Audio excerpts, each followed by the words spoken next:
Sorry y'all, one more note that I did have jotted down, but I forgot to mention during the video was you have a bunch of kids and students who may have never had a job and might have very low skills and want to start getting a job. Well, guess what? Maybe they might be able to get a job if there was no minimum wage or if the minimum wage was very low. They might be able to get a job at $2 an hour, $5 an hour. It might be worth it for an employer to hire a kid to sweep up the floor, take out the garbage, and maybe while the young person is there, first of all, they're going to learn valuable skills like showing up on time, doing what they say they're going to do, getting along with their coworkers, getting along with their employer.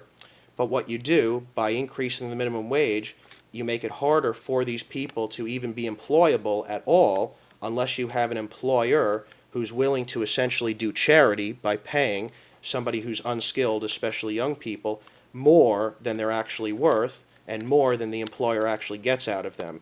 This would cut into the profits of the employer, so there's no certainly incentive for the employer to do this unless the employer feels particularly charitable, okay? Which there are some employers who are, of course, like this. But you have to understand that the profit incentive, the profit motive certainly drives much of business. It drives many business decisions, and that is reality regardless of whether you like it or not. If you make it harder for children and students to get jobs to begin with, you're going to make it impossible for them to gain the experience necessary to climb the job ladder by getting more experience and becoming more productive, by learning more on the job, etc.